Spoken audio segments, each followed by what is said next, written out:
Ladies and gentlemen, in the red corner, hailing from the state of Nevada, representing the Steam and Wise Guys, it's the always feared Vegas Odds Maker. And in the blue corner, the crowd favorite from South Florida, Marc Winning Picks Lawrence. And now, let's get it on! Against the spread, Winning Picks with Marc Lawrence.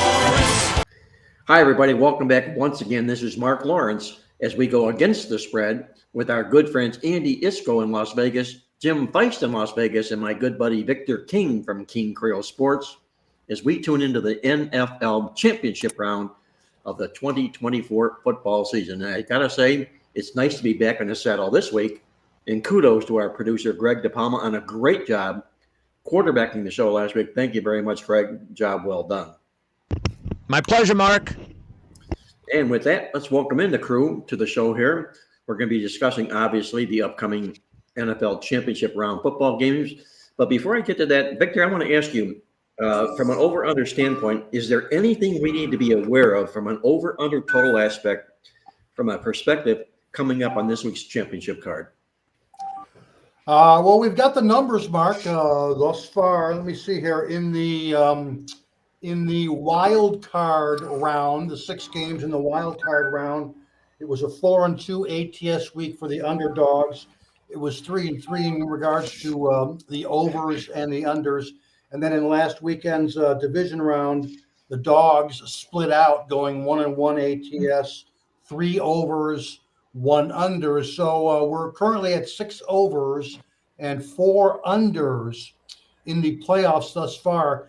Something that I've been keeping a track on ever since working on the Totals Tip Sheet newsletter for the entire season is when you break down the playoff afternoon games versus the night games.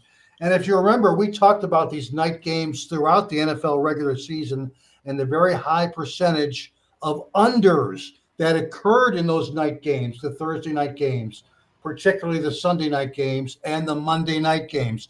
So here we go in the NFL playoffs, right? There has been 5 games thus far that started in the afternoon. And guess what, folks? All 5 of those games have gone over the total. All 5 playoff afternoon games have gone over the total, and by a margin of plus 12.9 points per game. Afternoon playoff games have averaged 57.0 points per game in the afternoon. Guess what? The 5 games that were played at night in the NFL playoffs, only 1 over, 4 unders, just like those patterns that we talked about in the regular season. That's 75% under the total in the NFL playoff night games. The only night game that went over the total was the very, very last one, and that was that Chiefs-Buffalo Bills game. So, again, it's been a very interesting when you run through the database and you do a day versus night split in the playoffs thus far. Obviously, this week, the Chiefs-Ravens game is the afternoon game, and the Lions and the Niners game is the night game. So that's where we are at. Now, we went against that last week. Excuse me, one thing, Victor. Yeah. What do you define as a night game? I'm guessing that it's based upon the local start time of the game, where it's located, not where it's telecast. And then the other thing is, what is considered a night game? Is it like 5 p.m., 6 p.m., or does it actually change as we get more and more towards the shorter daylight time? It changes for our purposes. Since I'm an East Coast guy, I use East Coast times. So in terms of the night game, the second game on the card of that particular day.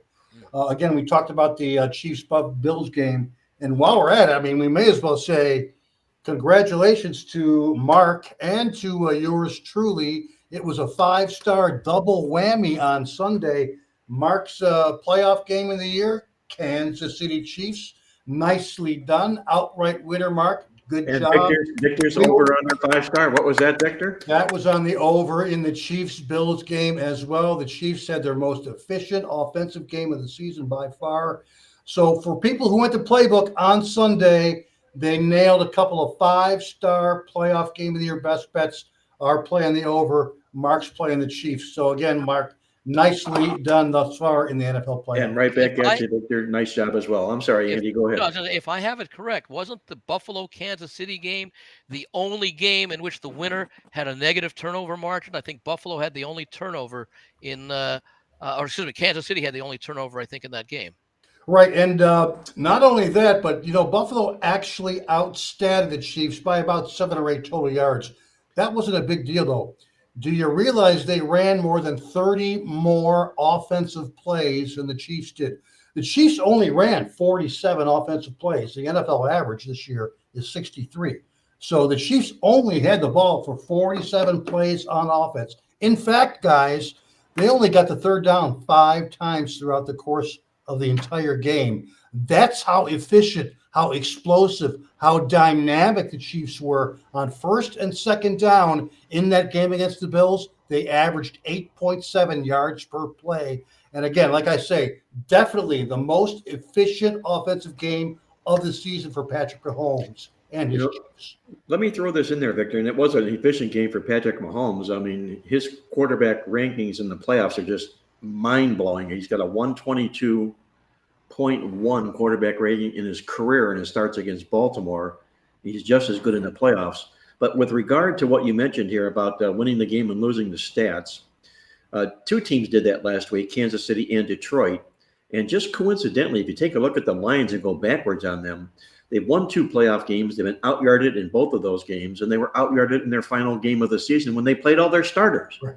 It wasn't like, it was the backup teams or the scrimmage squad playing that football game. So just a little bit of a word of warning, I guess, for the Detroit Lions here. They're not, the cuffs and the collars aren't matching. They're not doing the job on the field as the scoreboards indicate. Well, not only that, they were outgained by 90-something yards in both of those wins over the Rams and then their win last week as well. The Bucs, yeah.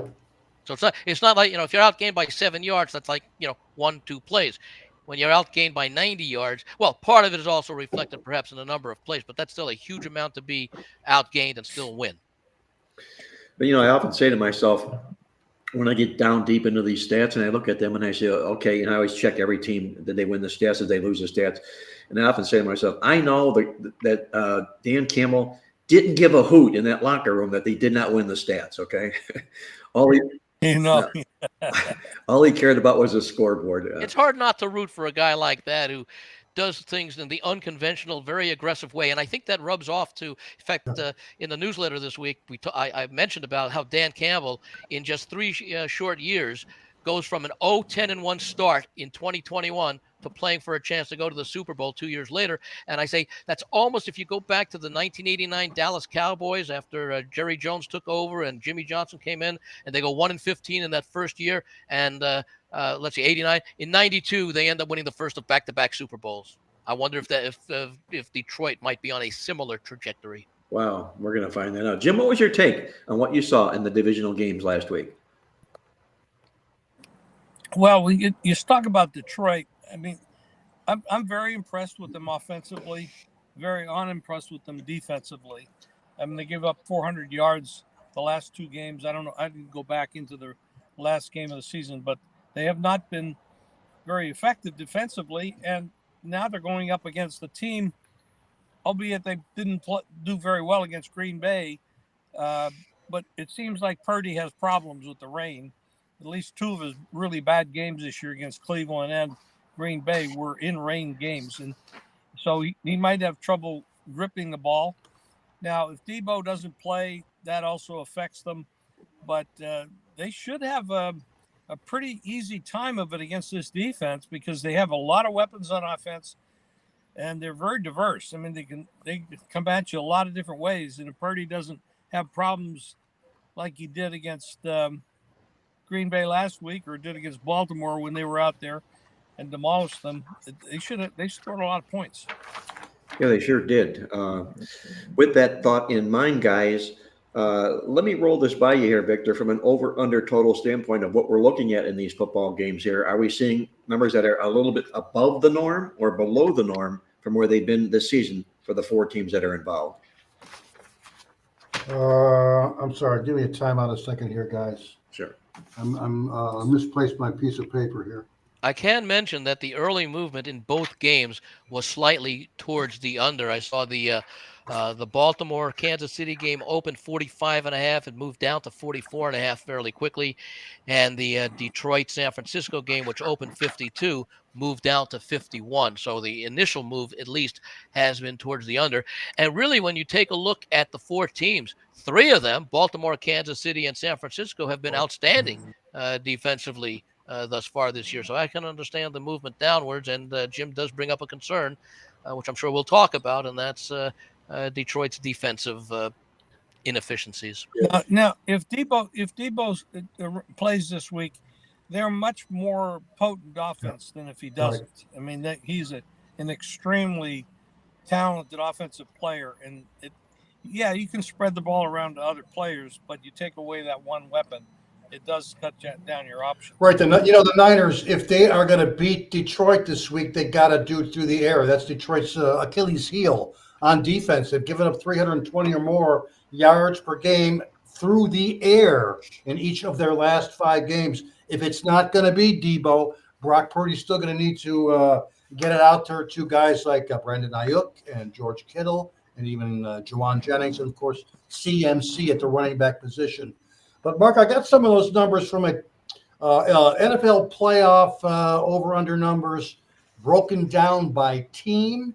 And Baltimore, nothing really jumps out. Their last 10 playoff games, 5 overs, 5 unders. That's dating back 10 years.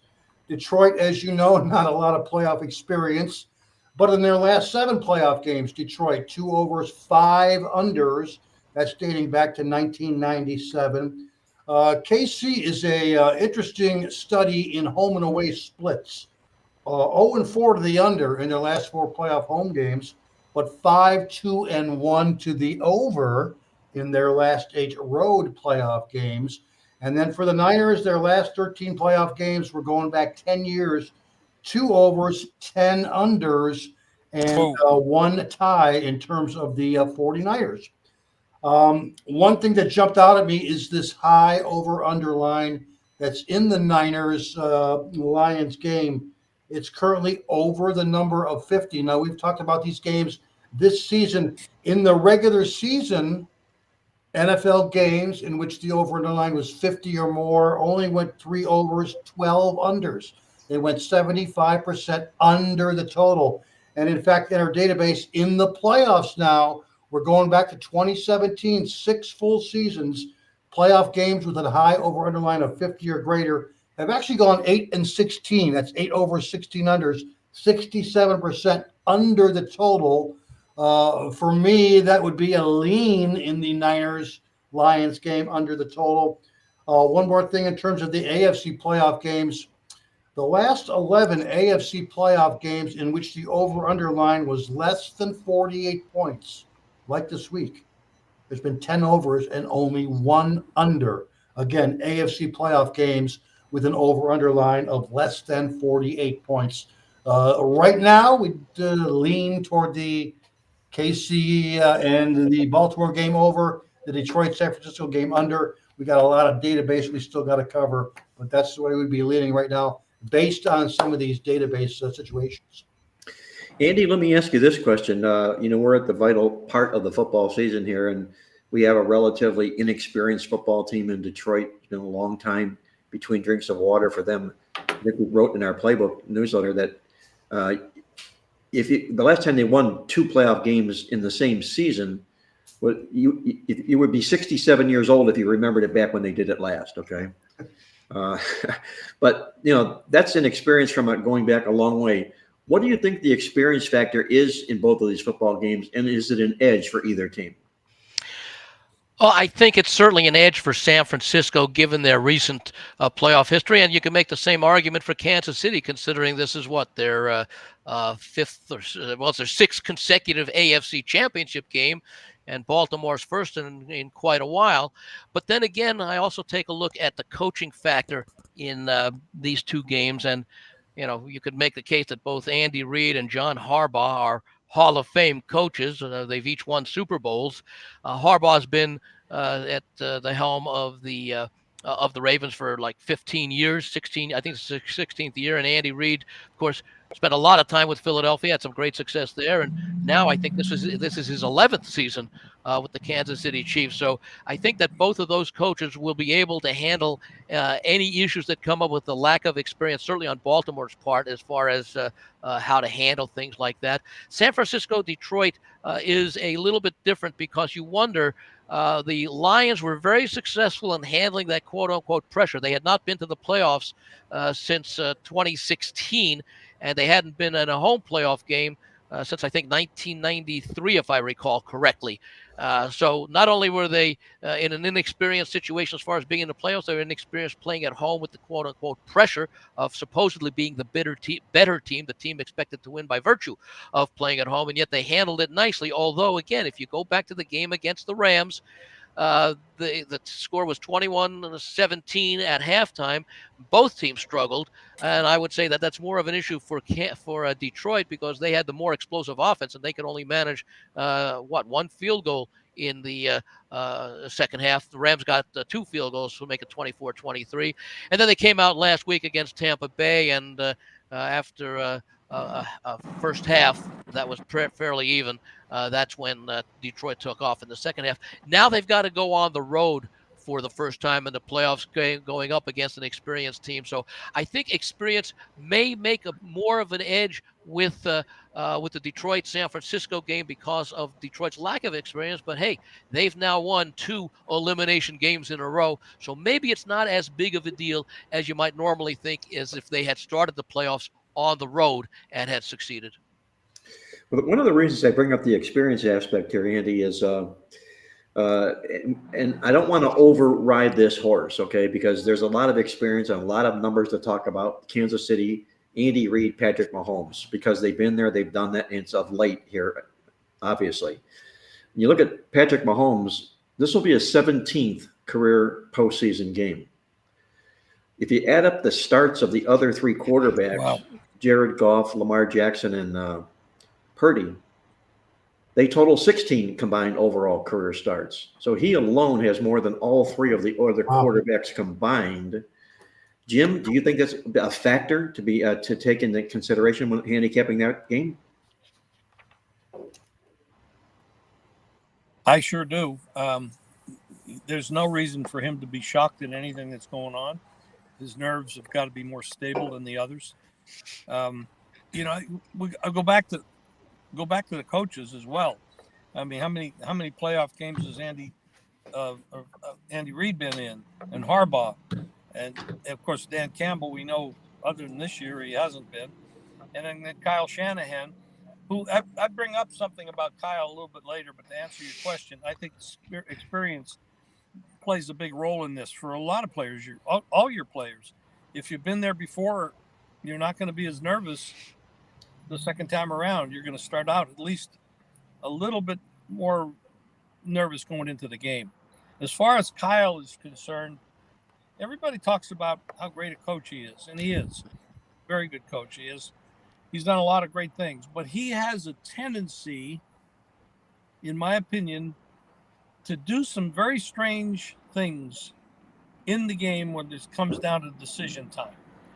And you pointed out the halftime situation where what he did at halftime, what he did in the Super Bowl as offensive coordinator against New England. He was up 28-3 at the half.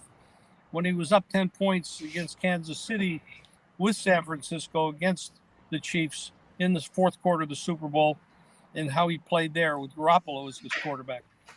I've seen him make some decisions that kind of, you think maybe he chokes a little bit, he gets a little tight, he gets a little too conservative. That's just it's more of a question than a statement, but it's also a statement. Well, one thing there, in fact, if you just go back to the Super Bowl against Kansas City, I think it was about 7 minutes to go in the fourth quarter, and the Chiefs were up, 20-10? 49ers were up 20-10. Kansas City scored 3 touchdowns in the last 7 minutes to win the game 31-20. And yes, of course, we all go back to that the Atlanta, New England Super Bowl. One point I do want to make about Detroit, however, in terms of experience, and that is at least the most important player on Detroit, Jared Goff, has been to a Super Bowl. It's a great point, Andy. That's right. 13-3 Patriots. against New England when he was with the Rams. Yeah. Well, digging through my notes when putting our championship guide together, the Playbook newsletter, it's available right now as we speak, and we're doing the podcast. Sharing a couple of notes that we put in the newsletter, we'll share with our listeners and our viewers out there as well. When you take a look at teams, I mentioned Patrick Mahomes and all the good things he's done, especially as an underdog. 13 times he's won 9 of those games straight up. What's interesting in the Baltimore-Kansas City game, you're matching up the top 2 scoring defenses in the league.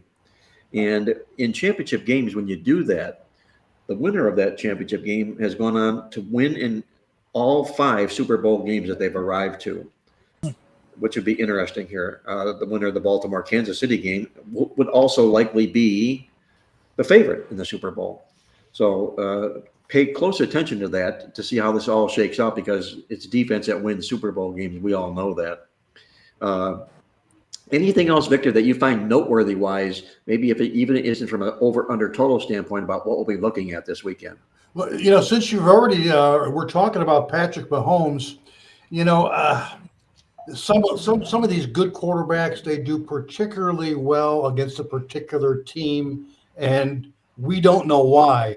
But check out the 4 games between the Chiefs and the Ravens when the 2 quarterbacks involved were, in fact, Patrick Mahomes against Lamar Jackson. And again, I'm kind of addressing this from an over-under standpoint. But back in 2018, KC won 27-24 at Arrowhead.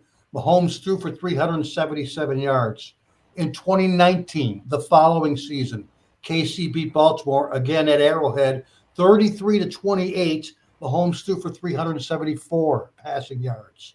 The following season, the 2020 season, the COVID season, they played each other in Baltimore. KC beat Baltimore 34-20. Another shootout. Mahomes, 385 passing yards, 4 touchdowns. And then finally, they played each other in early September of the 2021 season, again in Baltimore. The Ravens came away with a 36-35 point victory. My point being, all 4 of the Mahomes versus Lamar Jackson games were shootouts that easily went over 50 points. The thing that's interesting about that is that this is the weakest Kansas City offense since Mahomes took over, and by far the best Kansas City defense since Mahomes became the quarterback. It's their best defense. So maybe you can handicap the total by handicapping how you think this game is going to go based upon those 2 different things. By the way, I'm going to ask you, Mark. I was going to say, Mark, the Circa has put out advanced lines on the 4 potential Super Bowl matchups. And we can use it as a tease and get to it a little bit later, or I can share those with you now. It's up to you. Sure. If you share them now, that'd be great. You piqued my interest, Andy. Yeah. Okay. This is the Circa. These are actually the current lines as we do the podcast on mid to late Wednesday afternoon. In a 49ers-Ravens matchup, which of course would be a rematch of a regular season game, the 49ers are 1-point favorites. The total in the game is 48, and the money line actually has -116 on the Niners, -104 on the Ravens. The Lions against the Ravens -4.5. Total on this one is 50. Ravens -220 money line. The Lions +190 money line. 49ers and Chiefs, which was one of the favored matchups coming into the season. The 49ers are 2.5-point favorites, -115. So it's -105 on the +2.5 with Kansas City. Total is 48. The money line has the 49ers -145, Chiefs +125.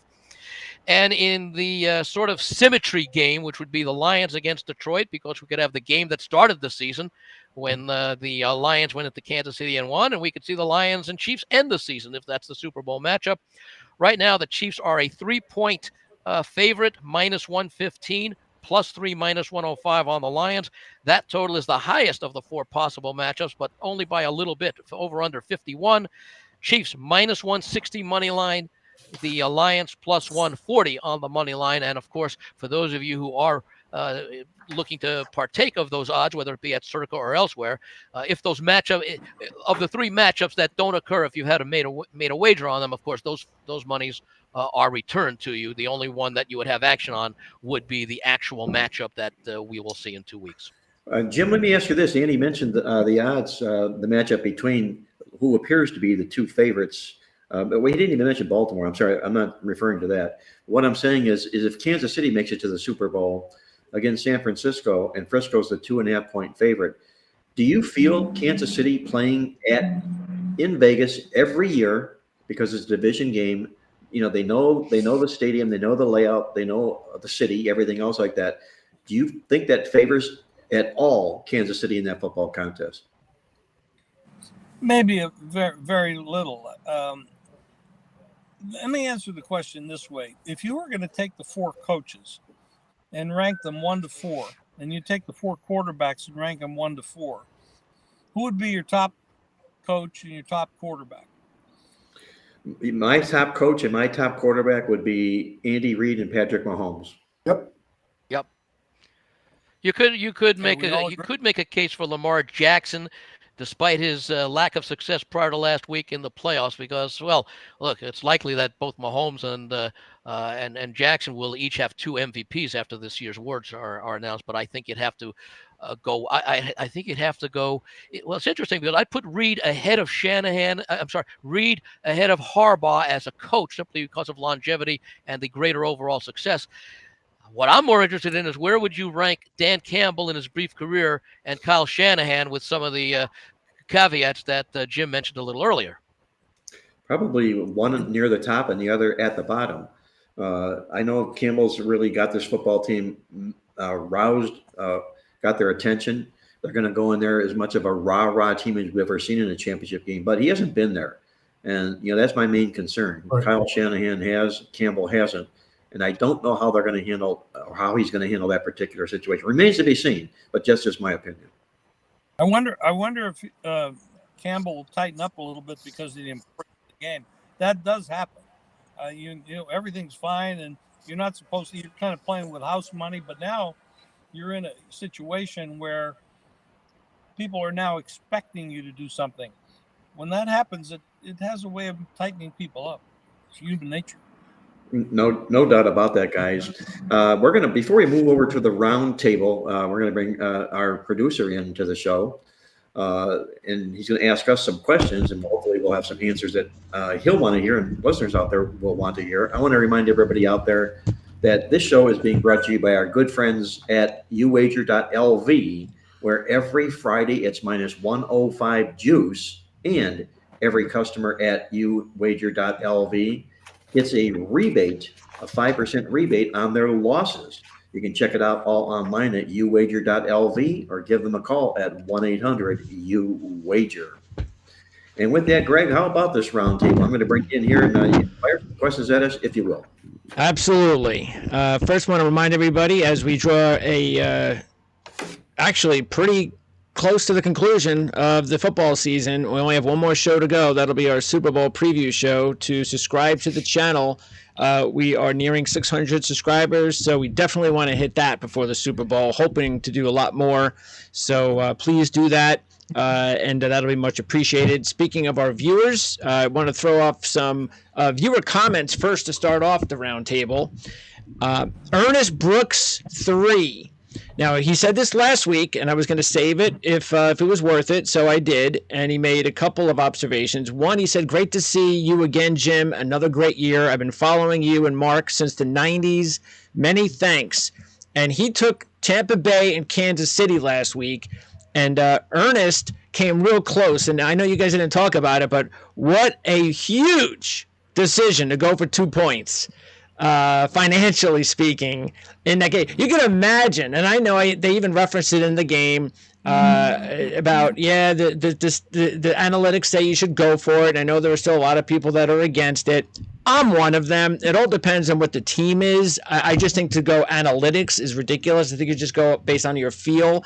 It just always feels a little bit weird, guys, that you just score a touchdown, you're about to go down 7, everything's going great. Why go for 2, and then if you don't get it, some of that momentum's gone. I just don't understand that. But yeah, that was just a huge deal financially when they decided to go for 2. By the way, Greg, I agree with you on that. The shocking part about that decision was that it was Todd Bowles, not Dan Campbell, making that decision. Right. Absolutely. Now, I've listened to a lot of people try to explain that decision. Now, personally, it cost me money.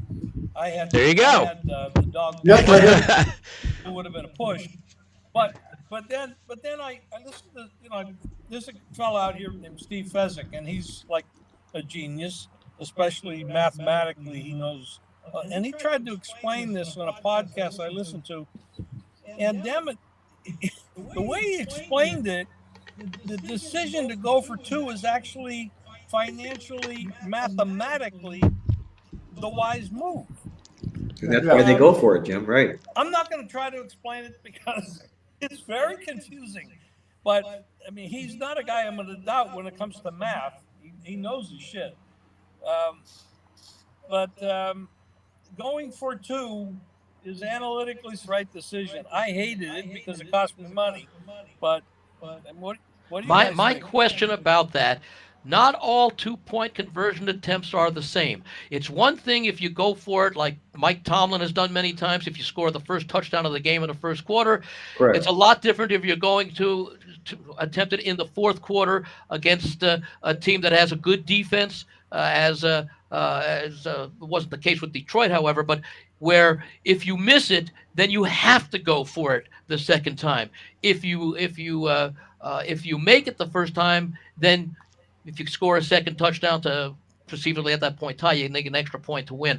The sample size, I don't know how great it is as far as the number of 2-point conversion attempts in a season, but it's a smaller sample size if you look at 2-point conversion attempts, say, within the last 5 minutes of a fourth quarter, as opposed to the number of 2-point conversions at any point in the game. At the psychological aspects of it, the intensity, whatever, is a lot different when the game is somewhat on the line in that last few minutes of the fourth quarter than when there's still 2 or 3 quarters or a little bit more to play, and you have much more time, many more possessions to overcome a failed 2-point conversion.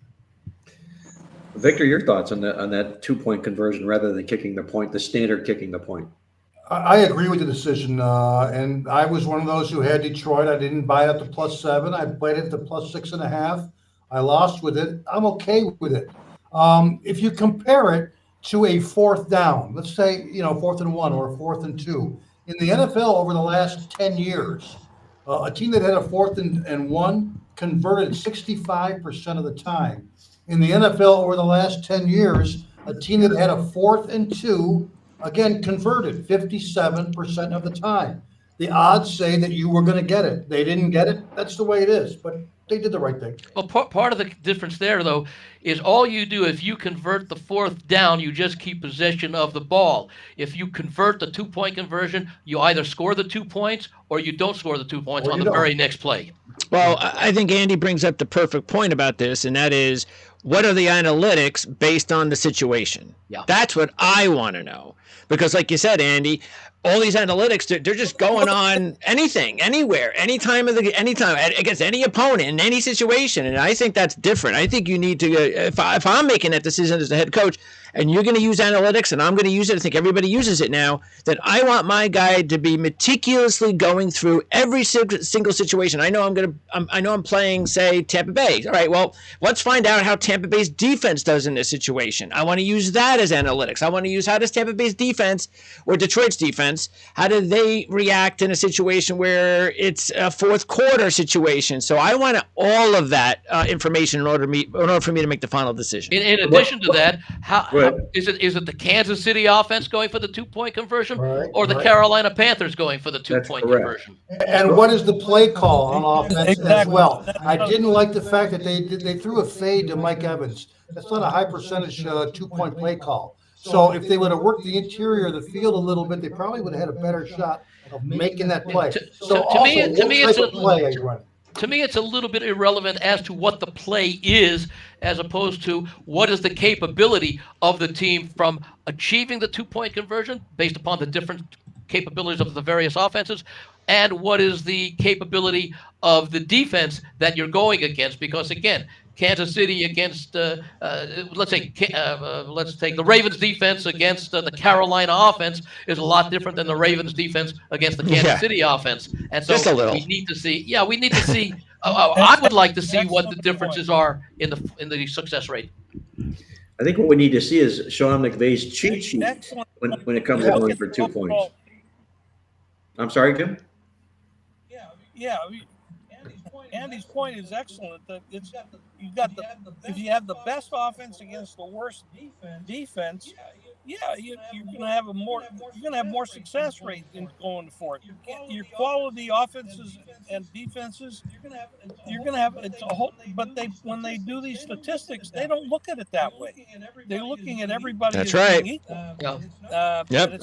I got to be honest with you, Greg. I was a little bit more concerned about Todd Bowles just raising the white flag at the end of the football game last week. Oh, the timeouts. Yeah, my goodness.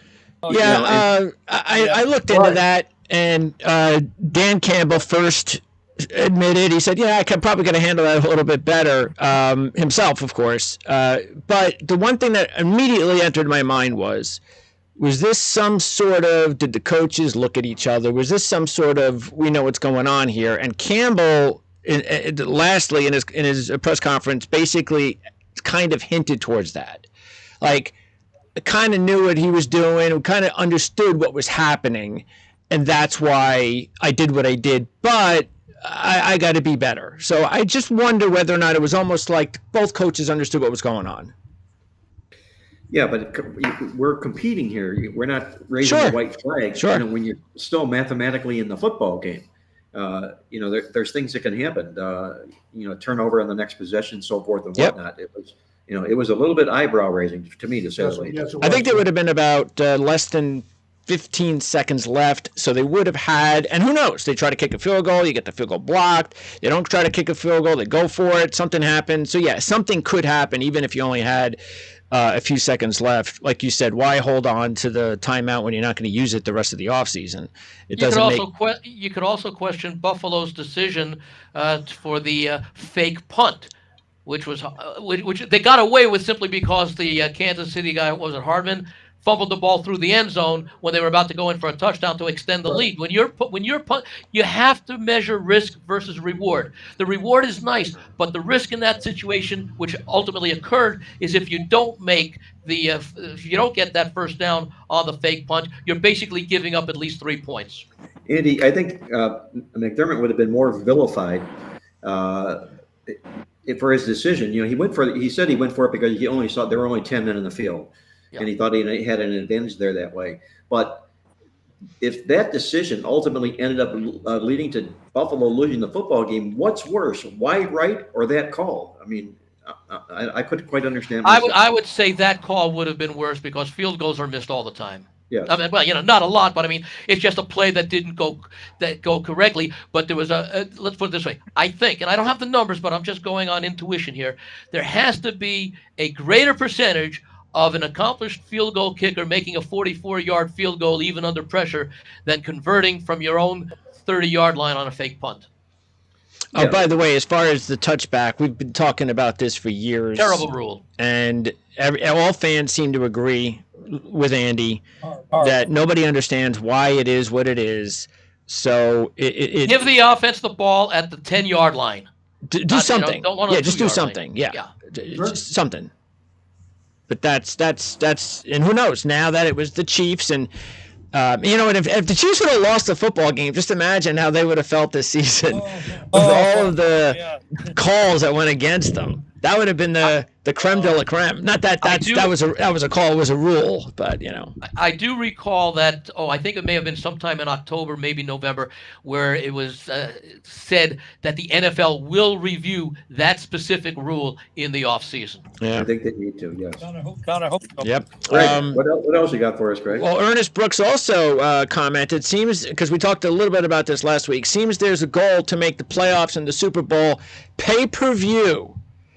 So do you guys believe that at some point in the near future, not 20 years from now, 30 years from now, sometime in the near future, do you believe that they'll go to pay-per-view for the Super Bowl? I remember back, I want to say it was in the 1970s, late 70s maybe, where Congress came out and said the Super Bowl will never be on pay TV. Now, keep in mind, cable TV is pay TV, but that was something that was done 40-something years ago. I would like to think that there could be some legislation, and maybe there'll be antitrust implications that could support it, where Congress or the FCC, whoever is charged with the responsibility, would pass some sort of legislation that says that certain events must be provided free of charge, effectively. Whether it'll happen, I don't know, but it certainly would go against what everybody thought was going to be the permanent rule back 40 years ago. What would they do then with their advertisers? They're charging this $7 million a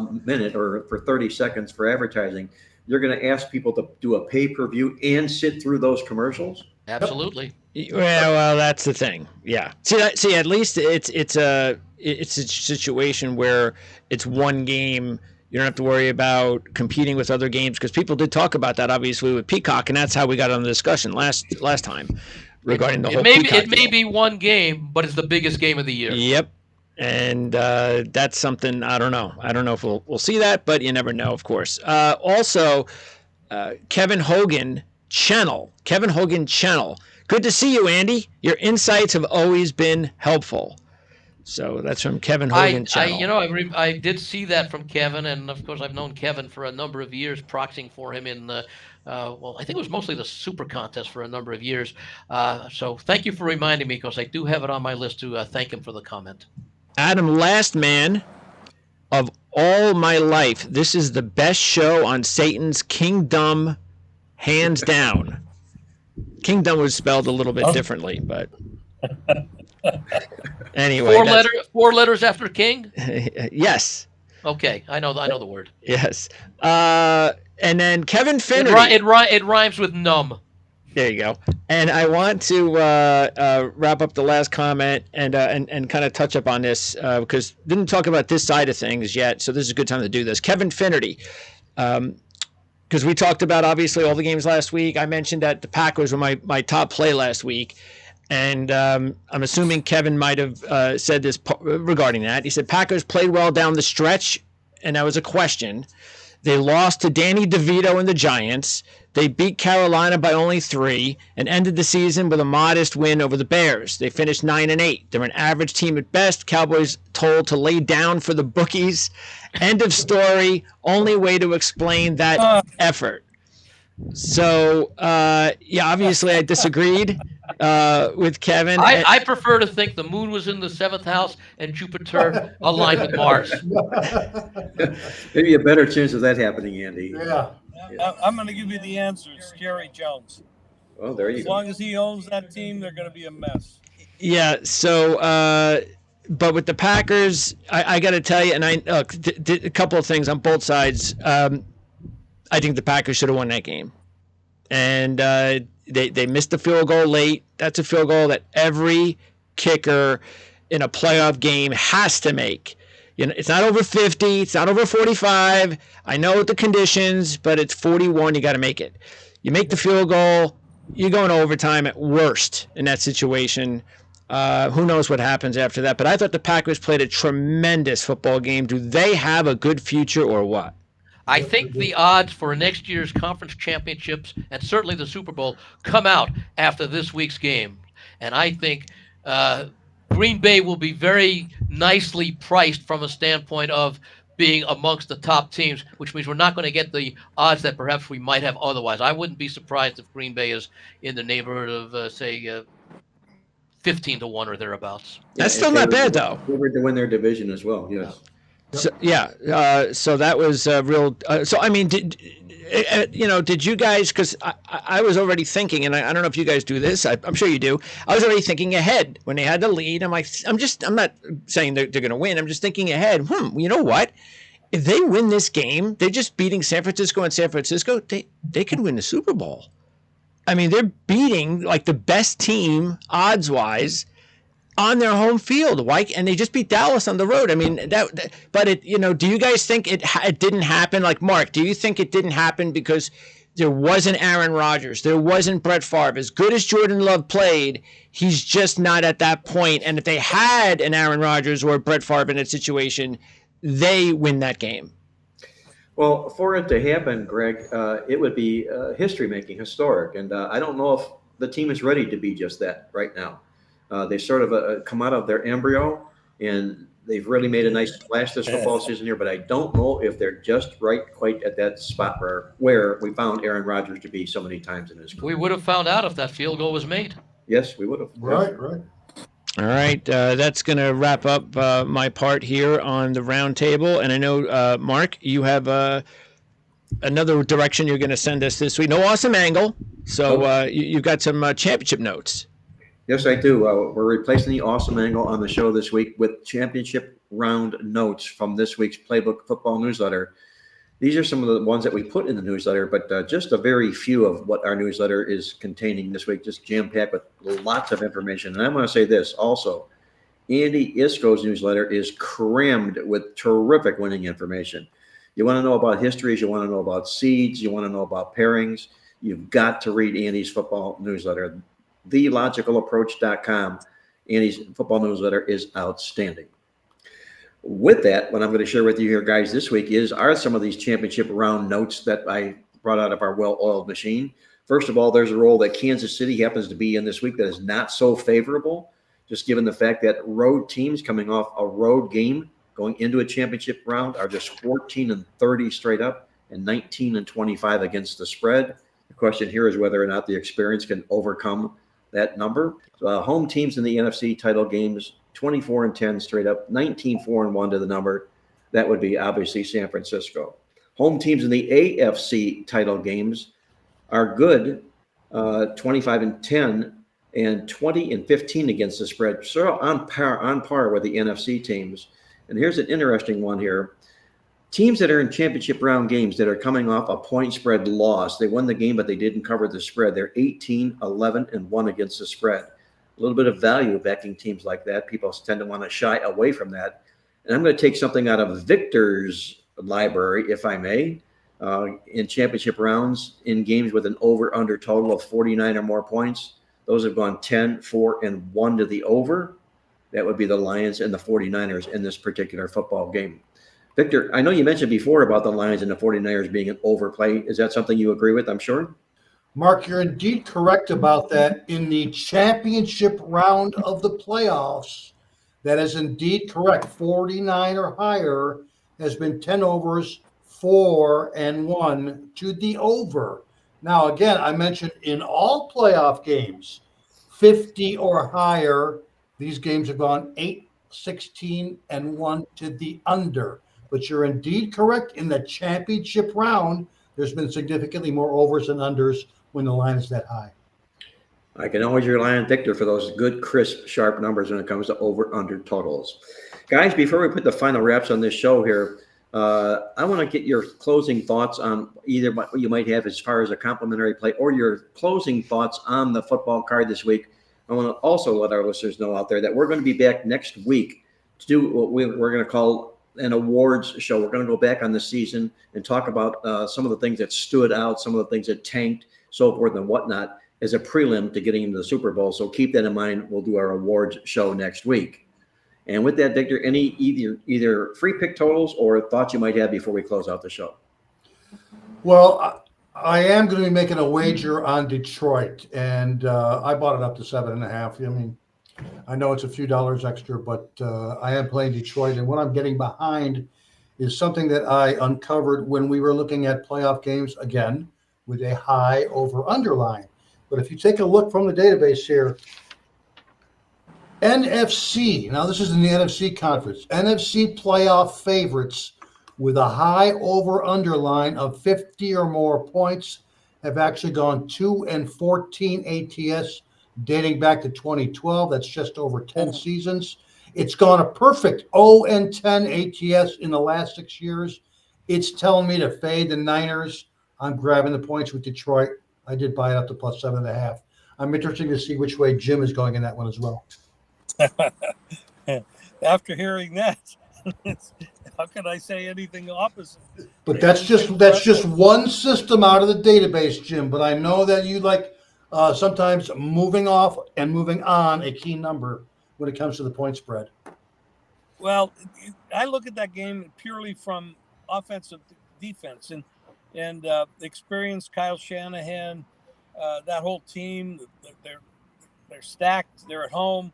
The weather looks like it's going to be good. I don't think Purdy's going to have trouble gripping the ball. I mean, the experience in the Super Bowl would have to go to Goff because he's actually been there. Kyle Shanahan has been to two, once as an offensive coordinator, the other as a head coach. I give a lot of edge to Shanahan and company because they came off what was arguably a pretty bad game and they got lucky to win it.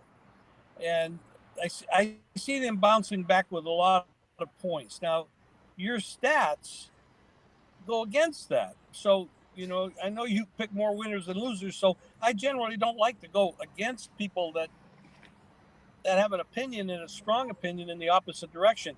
But I would lean to the over. But let me say this. If it's San Francisco has the edge against the weak passing defense of Detroit, perhaps the play is San Francisco over their total and not necessarily over the total of the game. Okay, yeah. Very good. And Andy, any thoughts you have? Let me ask you one question before you get into your final thought here, Andy. And it's just what Jim mentioned here, and I kind of put this thought in my mind here about Jared Goff. Him being the number one pick, and he's now a substantial dog to a quarterback that was Mr. Irrelevant, okay? Opposite ends, if you will, of the draft pecking order here. Was Jared Goff the number one pick of the draft in the year he came out, or just a first-round pick? Do you recall?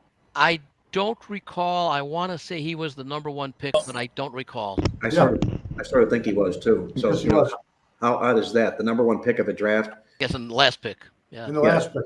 Yeah, a touchdown dog to the last pick. But That's cool. yeah, Question: how many quarterbacks have played well, gone to championship games, playoff games, divisional championship, that were never drafted at all? well, that's a good question. We're going to do some research on that, Jim, and we're going to follow that up next week on our award show. Okay. I like that. I like that question. I don't have the answer. I just was thinking about when you said Mr. Irrelevant. Well, if you were drafted after that position, or you weren't drafted after that position, you were never drafted, but you still played well. Was Kurt Warner a draft pick? That's the name that came to mind. I don't know if he was drafted at all. Right. Which would Well, be the answer to the question. That was a Yeah, good one. we'll check that out for sure. So, Andy, what are you looking at this week for a final closing thought? Well, if you go back to it was pretty commonly thought from about middle of October through the end of the season that all health things being the same, San Francisco and Baltimore were the two best teams in football in each respective conference.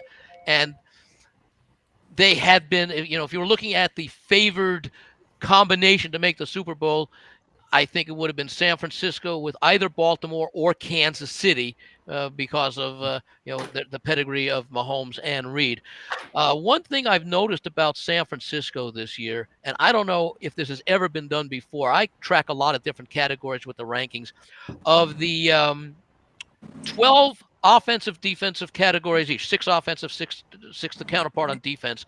The 49ers rank in the top 8 in 11 of those 12 categories. Total yards, rushing yards, passing yards, yards per play, scoring, and turnovers lost, turnovers recovered. The only category in which San Francisco is out of the top 8 is in pass defense. They allow 214 yards per game. Of course, a lot of it has to do that they're number 3 in the rush defense, allowing only 90 yards per game. And even at the 214 yards per game that they allow defensively, that still ranks number 14, which ranks number 14, which is still better than the NFL average. That's an astounding number of categories to be ranked, not in the top 10 or top 15 or top half of the league, but top 8. Doesn't get much better than that, and most of those rankings are in the top 5 or 6. Baltimore has a similar profile, not quite as strong, because they have a couple of categories where they rank below the top 8, but very, very strong. What I am looking to do is, and the payoff isn't great, but I will be parlaying money line San Francisco and Baltimore to win their games without regard to the point spread.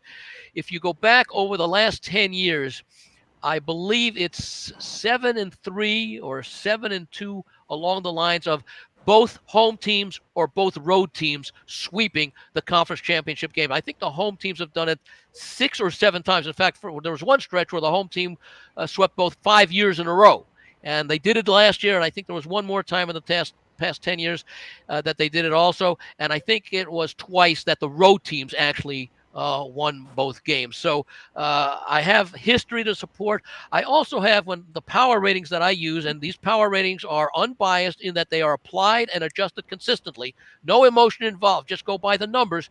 San Francisco and Baltimore rank 4 points better than I forget who the number 3 team is in the league. So that's a significant difference when you're talking about a power rating scale that does not have a huge difference between the best and the worst teams. For them to be so isolated on top, I'm going to look for both home teams to win.